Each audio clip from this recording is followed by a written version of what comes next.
God save the King. God save the King. The change was immediate. For a man who always knew this time would come, the cameras allowed in like never before so we could understand how he felt about her and what he's taken on. As the Queen herself did with such unswerving devotion, I too now solemnly pledge myself, throughout the remaining time God grants me, to uphold the constitutional principles at the heart of our nation.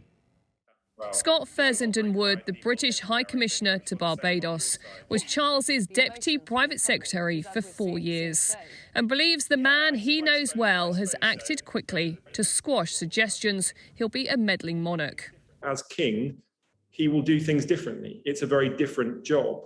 But I think we'll still see those same instincts, that same desire to want to use his role appropriately, but to use his role in a way which makes a difference to this country, makes a difference in the Commonwealth, and does a service. I, Charles, Prince of Wales. There are no rules for how he should reign, but he had the best of teachers.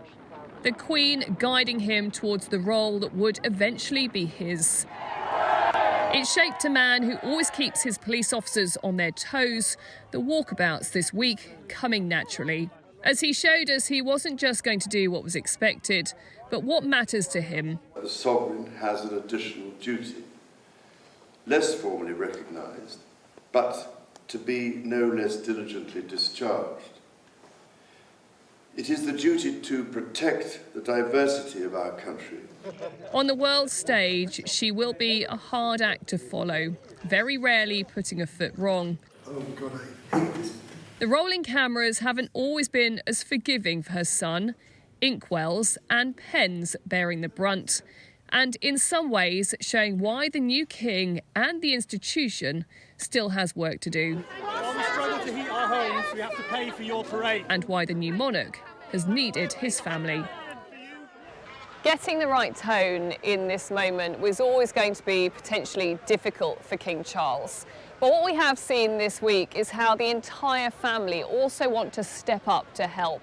In every one of their tributes to the Queen, they also mention their brother, their father, their uncle, and their support for the new king. Publicly, he has united them, but it is still the Queen that has brought the world together. Now that heaviest of responsibilities rests with her son, finally it is his time to lead. Rhiannon Mills, Sky News, in central London.